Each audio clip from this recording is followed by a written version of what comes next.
selamat datang di penelusuran mendalam kita hari ini. Kita mau bahas sesuatu yang mungkin Anda rasain juga nih. Soal gimana rasanya hobi yang dulu murni buat seneng-seneng, kok sekarang malah kayak kerjaan tambahan gitu. Sumber yang kita lihat bareng-bareng ini mengupas fenomena ini. Jadi, ya misi kita sekarang ini coba ngertiin kenapa sih bisa begini. Kenapa hobi kayak misalnya ngelukis, main skateboard, atau iseng bikin musik, kok rasanya jadi ada beban ekspektasi gitu.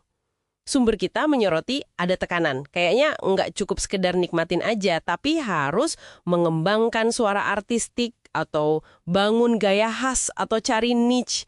Jadi agak capek ya. Betul sekali. Yang menarik di sini tuh gimana mentalitas produktivitas yang biasanya kan buat kerjaan ya, ini kok yang merembes ke waktu santai kita.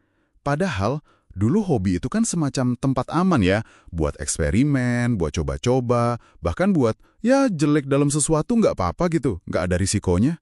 Sekarang malah didorong buat ngelacak progres, pasang target, terus banding-bandingin diri sama orang lain di online, kayak nambah kerjaan aja, tapi nggak dibayar. Jadinya rasa senengnya pas ngelakuin itu sendiri pelan-pelan kayak hilang gitu. Iya, bener banget. Sumber yang Anda kasih tuh ada contoh bagus loh soal ini. Misalnya nih, ada orang mulai tertarik bikin musik, kayaknya seru gitu. Baru seminggu jalan udah sibuk aja nonton tutorial mindset producer, bangun brand, padahal lagu pertama aja belum kelar. Haha, iya. Atau ada lagi yang download aplikasi gambar digital, niatnya iseng coret-coret aja, tapi langsung bete karena hasilnya nggak kayak tutorial speed painting yang keren itu. Jadi fase main-mainnya ke-skip gitu aja.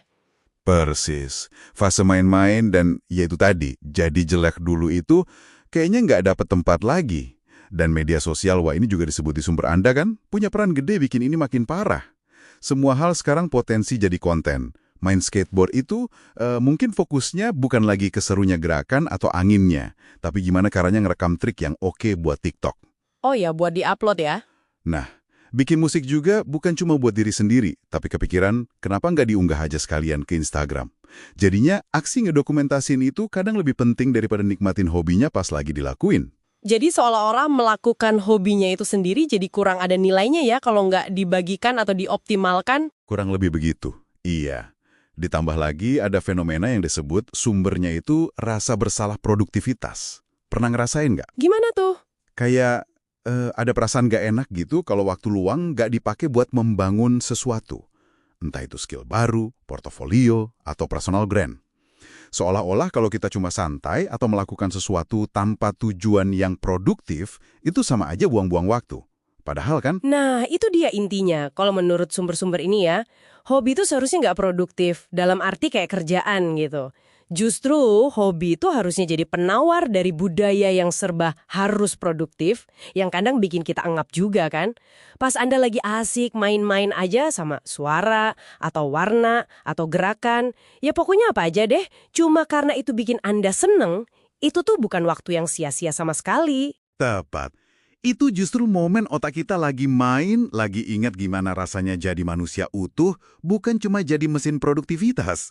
Sumber kita ini berargumen kalau kita ini, mungkin tanpa sadar ya, udah ngambil sesuatu yang berharga banget, yaitu ruang buat eksplorasi, buat gagal, buat main tanpa beban, terus kita ubah jadi potensi, proyek sampingan lagi.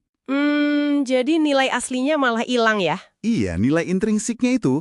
Terus, apa artinya ini semua buat Anda para pendengar? Pesan utama dari sumber-sumber ini sebenarnya cukup melegakan loh. Hobi Anda itu nggak punya utang apa-apa ke Anda.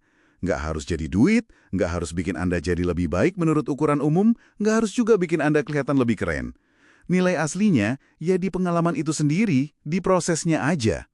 Nah, ini jadi muncul pertanyaan penting buat kita renungkan ya. Apalagi di budaya kita yang kayaknya terobsesi banget sama hasil, sama kemajuan, sama optimalisasi. Mungkin nggak sih tindakan paling radikal yang bisa Anda lakukan sekarang ini adalah ya menikmati sesuatu cuma karena Anda memang menikmatinya. Tanpa ada agenda lain, tanpa ekspektasi hasil apa-apa gitu. Gimana caranya Anda bisa secara sadar nyiptain lagi ruang bermain itu buat diri sendiri. Ruang buat sekedar ada dan merasakan. Bukan buat menghasilkan. Sesuatu buat direnungkan lebih lanjut mungkin ya.